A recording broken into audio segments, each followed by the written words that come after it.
You're listening to Interzone Pod. My name is Gareth Jelley. I'm the editor of Interzone and its online sister zine, Interzone Digital. Subscribe to Interzone at interzone.press and read stories and more for free at interzone.digital. I'm thrilled to be joined today by Deborah Tomkins, an author who writes about relationships, especially our relationship with nature and climate change. In 2017, Deborah founded Bristol Climate Writers, a local network of writers of all genres, from poets to travel writers, novelists to journalists. Deborah is also a member of Climate Cultures, a planetary network of artists and scientists. Hi, Deborah. Welcome to Interzone Pod. Thanks so much for coming on the show. Oh, thank you, Gareth. Very, very good to be with you today, and thank you very much for inviting me. You have a new book out from Weatherglass Books, which is kind of why we're talking today. Yes, that's right. Yes, it's called AERTH, and I've been teased by my family that I don't know how to spell because it's spelled AERTH, not the usual way. In the acknowledgements of Earth, you mention your debt to many storytellers from Shakespeare to Star Trek, Austen to Asimov, and your love of such a breadth of story is really clear in the book, from the sort of surface details like Magnus of Arden to the mirror universe nature of Earth and Earth, and also really clear is your kind of joy playing with form and with words. The book has a fantastic creative charge to it. When did your love of reading begin, and when did you know you wanted to be a writer? Oh gosh, yes. Well, my love of reading, I was brought up into a reading household. Both my parents were great readers, and they encouraged us children to read. And I remember my father asking me when I was about, 8 or 9, could I remember learning to read? Because he couldn't. And that was quite an interesting conversation, and I do remember it quite well because I couldn't remember learning to read. I could remember not being able to read, and then suddenly I could read. And clearly I was taught at school. I wasn't taught by my parents to read, but something just clicked. And that's wonderful because then it opens up all these worlds, and I've never stopped reading since. I usually have 2 or 3 books on the go, depending on my mood, what I feel like reading. And yeah, so we read a lot, and I loved story. I always loved story. We used to have story time on Friday afternoons in the primary school I was in, and all the children would cluster around, and the teacher would read at length from a book, and that would be an hour or so. So not just 10 minutes of reading, but you'd really get into the story. And these were books for children. I can't remember any of them right now, but it's magic going into that world. It's a bit like going to the cinema, except that you're listening for that length of time. It was wonderful. So, and when I was a little girl, I used to think, oh, maybe I'll write stories. And I did used to write little stories, and I found, we haven't kept much from my childhood, but I did find a little exercise book down at my mother's house once, which had some very little stories in that I'd written when I was 7 or 8. And I always had it at the back of my mind, but I didn't do anything with it until a long, long time later, when I had teenagers and a small child as well. And I thought I wanted to write. I'll tell you maybe a bit more about that in a bit, but there was a particular reason for that. And I feel I found my place. I really love writing, and I still love reading. And I really enjoy it. You said you can't remember the books that were being read, but are there books from those sort of early years of reading that kind of stick with you? Oh, well, yes. All the famous 5 stories, those kinds of things. Adventure stories, the Narnia books. I remember reading, what did I read? My father had a book that he had when he was a child called The Gauntlet, which was about time travel. So this boy gets bumped on the head or something. I can't remember what happens exactly, but he finds himself back in medieval times, and he has to negotiate life as a kind of a servant or something. in a big castle, and they're gearing up for battle, and he ends up in a battle, gets bumped on the head again, and ends up back in 1950s Britain or whenever it was written. So yeah, that was great, and I've still got it. I've got that book on my shelves. I really enjoyed reading that.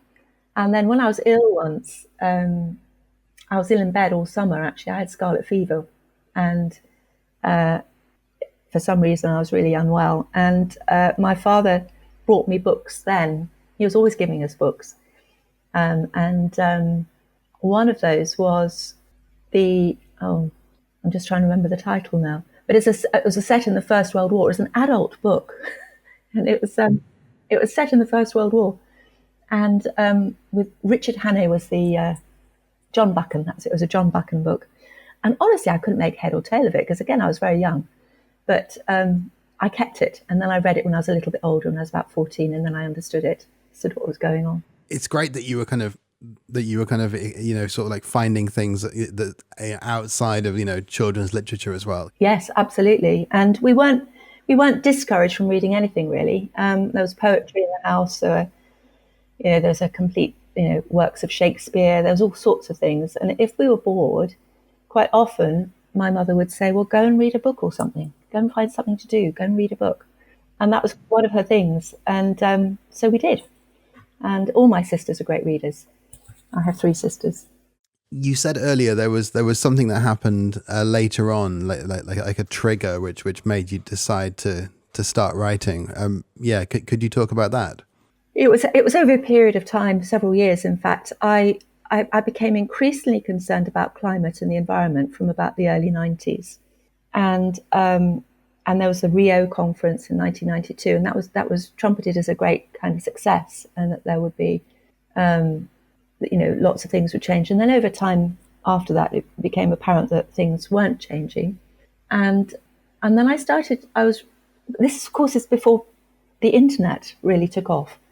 And I was struggling to find information. I wanted to find out more about what was happening to the climate and what was happening to the environment. And it was quite difficult to find because it wasn't really written much about in newspapers. You might get the occasional article.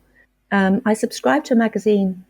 I can't even remember the name of it, but that folded after a bit. That was quite informative. I also subscribed to The Ecologist and Resurgence. And then I started thinking, well, the way to get people really interested is to read novels about it. People aren't always that interested in scientific reports. In fact, they're often not interested at all. Let's find the novels. And I started going to bookshops to try and find novels that were being written about these crises as they were becoming, and there wasn't very much. So I thought, well, I think I'll write my own. And so I started in 2007 when the children were either, they would get on their way to bed or in bed. I started quite late, so for about 3 evenings a week, I would write from about 9 to about 11:30. And I wrote my first very long book. I didn't know what I was doing. I hadn't written at all since primary school, really. And I really didn't know what I was doing. But I wrote a novel. And it was a speculative novel about 3 generations of a family navigating the 21st century. So it starts in about the year 2000 and ends in about 2085 or something.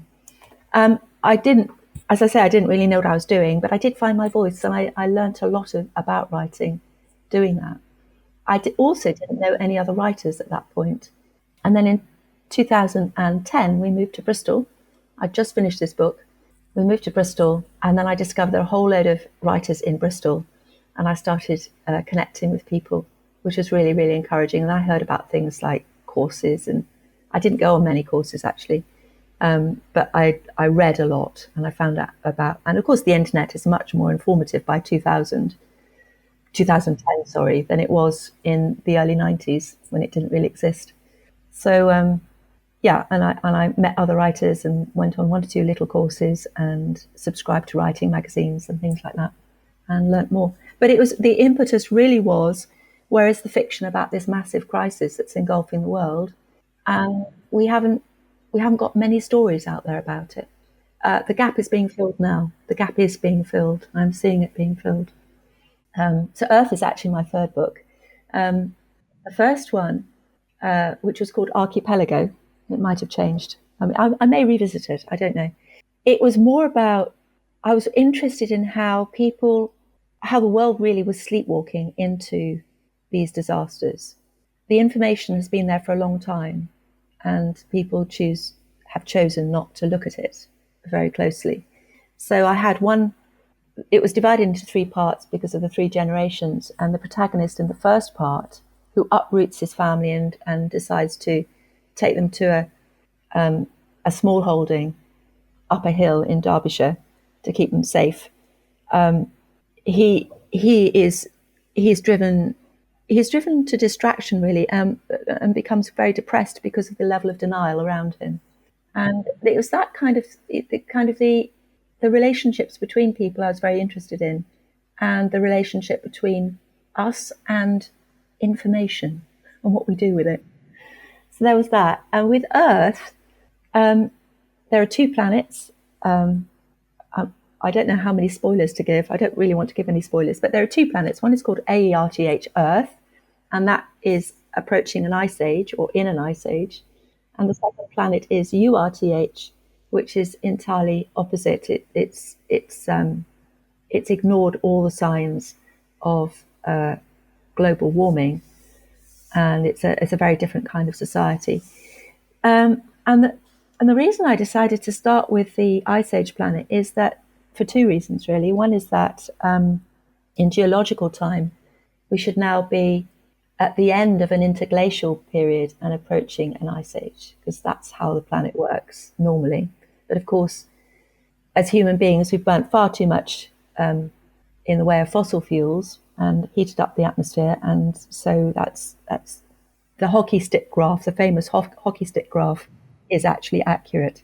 And we are not in the past, when the climate has changed, it hasn't changed as dramatically as it's going to be changing now. And then the second reason is that if all the great ocean currents in the North Atlantic fail, Northern Europe will become very, very icy and very cold indeed. So it's up to the reader to decide how this Ice Age Earth has happened. But there are 2 quite compelling reasons for that. And it's about how a society that was functioning as a functioning society now copes with an approaching ice age, when they can only grow crops for 3 or 4 months of the year, and they're beset by ice and snow the rest of the time. Without spoiling too much, these 2 planets are revealed to the reader through the kind of the journeys of Magnus. Yes. And I think what's really interesting about what you do with this character is that you allow us to not only see 2 different ways of dealing with climate change in terms of sort of the way these 2 planets deal with it, but you also set up really interesting questions about how we what we hide and decisions we make, and I think it's just it's a really, really smart way of looking at a whole lot of things in a really short book. The compression of it actually is interesting. I sort of also began it as an experiment in terms of, I'm talking about technique now and style. I've attended the Flash Fiction Festival in Bristol for several years, every time it's happened actually. And so there are a lot of experiments of this form of flash fiction who go to the festival, real experts. And I wouldn't by any means say I'm an expert at all. And they play with form and structure far more than I do. But it's a very good way of training yourself to work out what it is exactly you're trying to say, and to say it in a very, not compressed form, but a very concise and very accurate way, so that no word is wasted. And I feel I've been trained by those flash fiction workshops I've been to really think carefully about every single word, and to and paragraphs, and at the sentence level, everything. So that's been really, really good. The another thing about me is that I was also a dictionary writer for a while, for English as a foreign language with Collins. And we were also trained at that point not to waste words. So when we were writing definitions. So I think that served me in really good stead in terms of how much I can cram into quite a short book, as you say. And also with Flash, the titles become very important, which here with this sort of novella as Flash, the chapter titles, but the first one, Now We Are Seven, which was originally I saw online, I saw a small chat you gave, I think 2020 about this one, and it does work so wonderfully well as a standalone, and it also is perfect as the opening of the book. And I think sort of throughout you have these very sort of tantalizing titles sometimes, and sometimes titles that give more information, and sometimes titles that are simply markers of or reminders. Like there are certain titles, certain chapter titles seem to sort of call back or maybe call ahead. But I think that there is that very much that kind of care with making every word count. Yeah, I had a lot of fun with titles. I did. Some of them I took probably a little bit of less time over, but I had a lot of fun with those. And one of the things that there in the community is there's quite in the community of flash fiction, which I feel I'm on the edge of really, but there are some wonderful writers, and there's quite a focus really on novella as Flash, as you say, a novella in Flash. And there are several people who are real experts at this. And I thought I would have a go. And this is how it all started. Way back about 6 years ago, when I thought, I'm going to have a go. I've got an idea for a character. And at that point, my character was in a spacesuit with pockets to keep things. And that's a recurring motif. And I thought, well, what can I do with this character? And then it grew. It grew over. Well, the first draft I wrote in about 6 months, and I sent it in to the Novella in Flash competition run by Ad Hoc Fiction, which deals in Flash. And it got longlisted. So that was an encouragement to continue. But then that was only 18,000 words, because they have an upper limit of 18,000 words. And I thought there's much more to say. There's more to say on this. And I think I'm going to keep going with it. And it slowly grew over the next couple of years, but very, very slowly. It was quite a long time. That first novella was what is now in the book Listen With All Your Heart, the first section, right? It was that. It was actually most of it, in fact, but each section was much shorter, with fewer little sections in. Yeah. So the story was basically still there, but the last section actually hadn't been developed at all. The last section, which is called Love, hadn't really been developed. He just goes back home, basically. But you always knew he was going to go back home. I always knew that, yes. Mm-hmm. Yeah, I don't know how I knew. It just seemed to be the right thing to do, to kind of have some kind of circularity, which is always quite satisfying, a tying up of loose ends, and a kind of redemption, right, also for him. And were the pebbles always there? These wonderful 3 pebbles which come through. Yes, they were actually. Yeah, they were. I'm very fond of the pebbles. I like the pebbles a lot. I don't have any like that myself. I do have pebbles. I'm quite interested in rocks, but I don't have any like that. No blue-green ones or anything like that. So they were always there. They're kind of representing the 3 worlds, I think. Mm-hmm. The 3 worlds, and also I think they sort of the fact that he has them there the whole time is really interesting, because he goes through so much as well. He does, yeah. AERTH was chosen as joint winner of the inaugural Weatherglass Novella Prize by Ali Smith. How did that feel to kind of have it? Yeah, to have such an acclaimed and talented writer select your book for that prize. Well, it's a cliche, but it felt absolutely unbelievable. I really couldn't believe it. It was just astonishing. I've only had a few very short pieces ever published, either online or in print. Maybe, I don't know, maybe a dozen. And so this was just like, gosh, and Ali Smith, of all people, just amazing. So I heard about this time last year, or just slightly earlier than this time last year, I heard it had been shortlisted, and the shortlisted books were going off to Ali Smith. And then I heard sometime in March, I think it was, that Kate Krumink and I had won jointly, which was so exciting and so on. I mean, I think I walked around the house a bit in a daze that day. And I was quite nervous to meet Ali Smith, but we had a lovely event in Foyles in London in September, and I met her, and she's just the loveliest person, and I didn't need to be nervous at all. She's really, really sweet, really kind, lovely person. So the version of the novella which Weatherglass is publishing is the same version that kind of won the prize, or has it gone through further sort of editorial revisions at Weatherglass?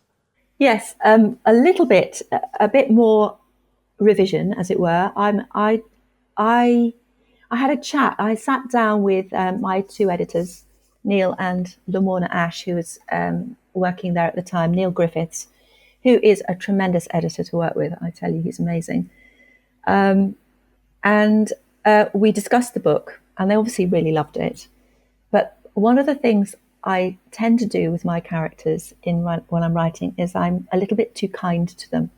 And Magnus, there wasn't enough jeopardy, or if there was jeopardy, he was suddenly rescued from it in probably half a dozen of the flashes in the third part when he's on the second planet, the second Earth. And Neil said, honestly, it takes the air out of the book. You just need to make sure that you keep the tension, basically. So I went away, and I had to get rid of a couple of characters who there were too many for a novella, really. And that's my novelistic instincts coming in. I like to people my books with lots of people. So yeah, I could see the point of these two people going. That wasn't a problem.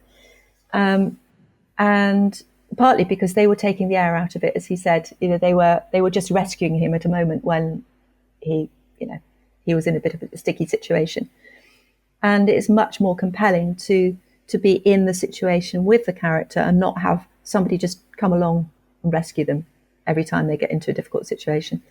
So I could understand that, and I've learnt to be less kind to him. I felt a bit sorry for him in the end. I felt really sorry for him, but that's probably good, because that means that the readers will feel very sorry for him as well.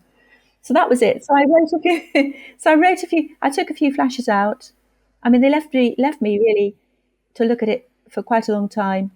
I took a few flashes out, altered some bits, rewrote some, and put more in, basically. So it's about the same length it was, and the story basically is the same, but there's more going on the second Earth that is which is, I think, realistic. Actually, there would be a lot going on.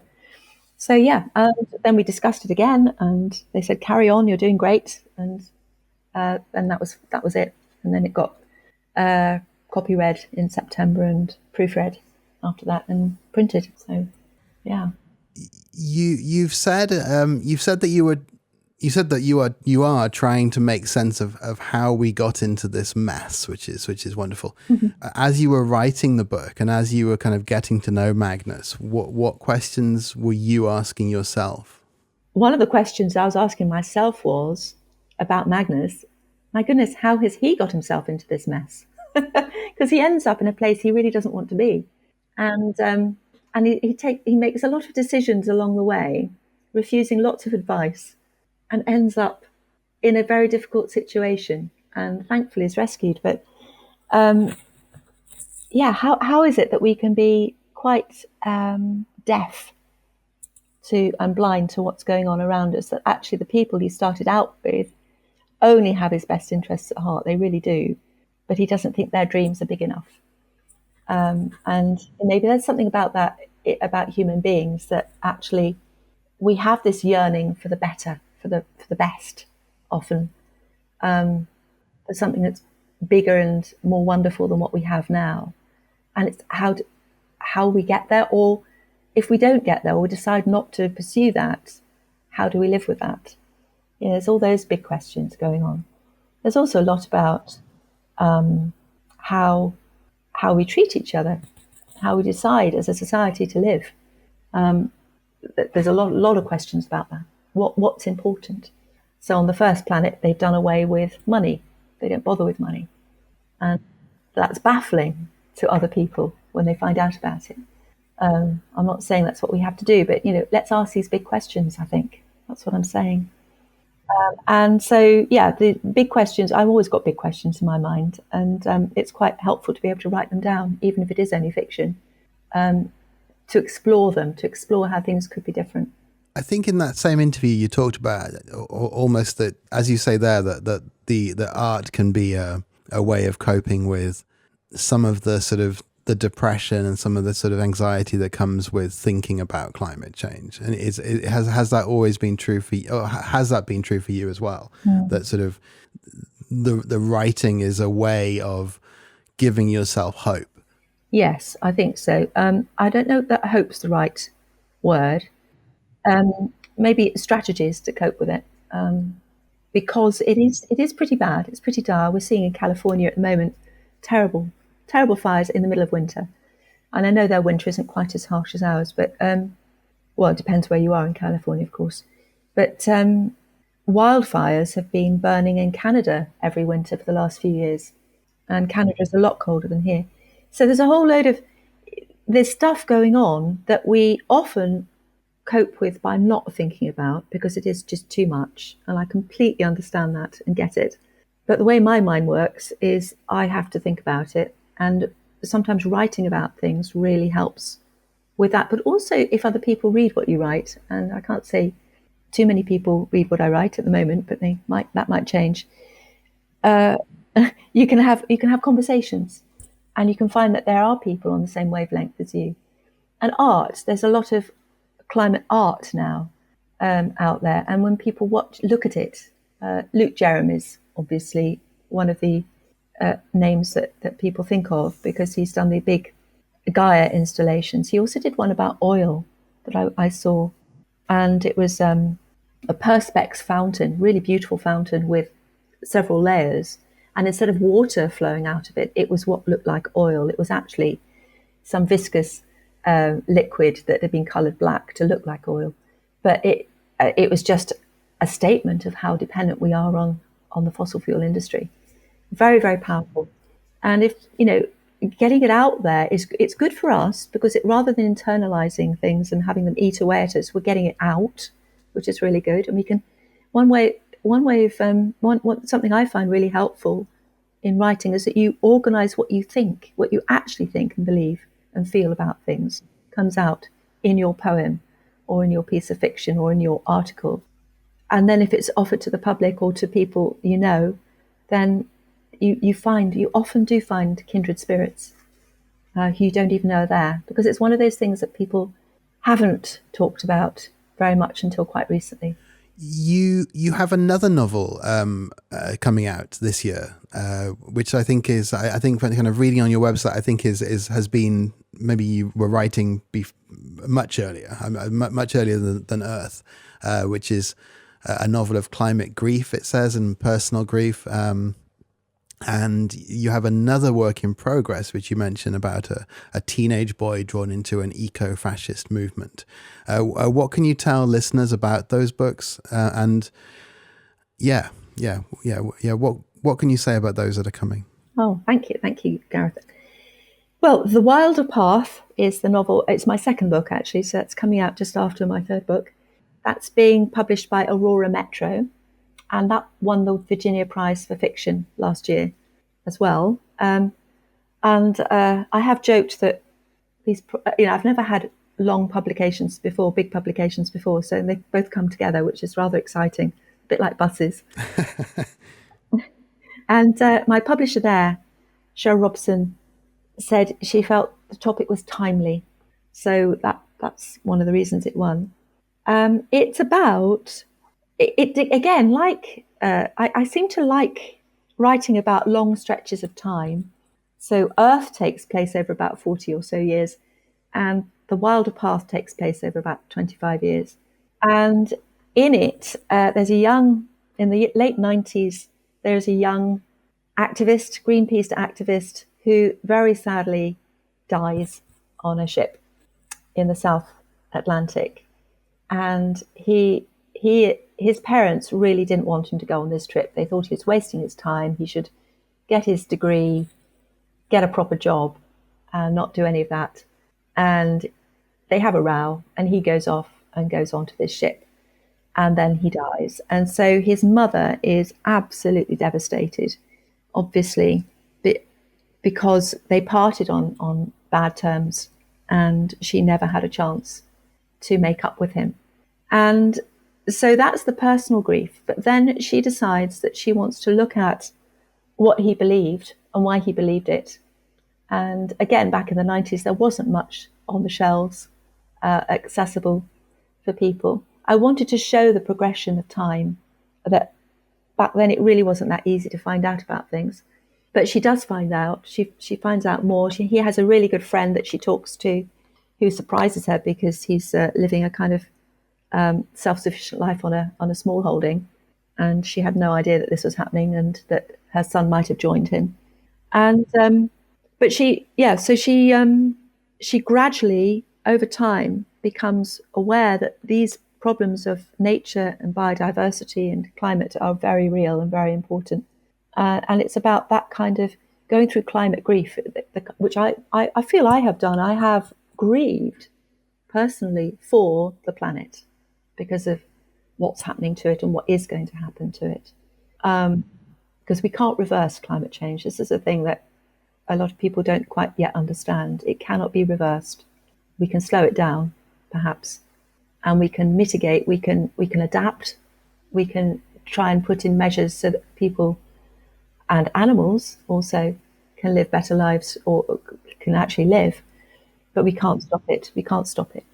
So she goes through all of that, and there's she ends up in quite a sticky situation, and you don't know if she's going to survive or not. So I won't tell you any more about that. But so it's a serious book, and it's not written in the same style as the novella in Flash. It's written in more conventional chapters, with about half in the present and half in the past. So it goes backwards and forwards. I'm not quite sure of the exact date in May, but it's coming up quite soon. So yeah, just 4 months after Earth. It's very exciting year, actually. You mentioned earlier you always have a few books on the go. What's on your which books, sort of fiction or non-fiction, do you have on the go at the moment? I'm reading Orbital at the moment, which is a very beautiful book, and I felt I should read it because Earth has been compared to Orbital. There aren't many similarities, I must say, but it's also a very slim volume novel. Absolutely beautiful. I'm really, really loving that. I have also just finished The Man Who Fell to Earth, because again, Earth has been compared to that twice now. Oh, interesting. Okay. Yeah, I've never read it. I saw the film decades ago, the one with David Bowie, but I'd never read the book, and I thought I really ought to. If people are going to be comparing my book to other books, I really ought to read that. And again, I really enjoyed it. It was beautifully written, and yeah, it stands up today. It's of its time, obviously, but beautifully done. What else am I reading? Just trying to think, actually. They're all scattered around the house, my books. I know, I want to read some more Hemingway. I've got that on a pile. I've read 3 of his books, and there's a few more I'm going to be reading. So there's quite a few. Thank you so much for coming on the show, Deborah. It's been a pleasure to talk about Earth, and I hope lots of people find it. It's you can get it direct from Weatherglass and wherever books are sold, right? Wherever books are sold, yes. Waterstones, Foyles, anywhere really. Yeah, thank you. Well, thank you so much, Gareth. It's been a pleasure to talk to you as well. I've really enjoyed it. You've been listening to Interzone Pod with me, Gareth Jelley, and my guest today, Deborah Tomkins. Earth is available direct from Weatherglass Books, weatherglassbooks.com, and wherever books are sold. and you can find out more about Interzone, the magazine, at interzone.press. Thanks for listening. See you next time.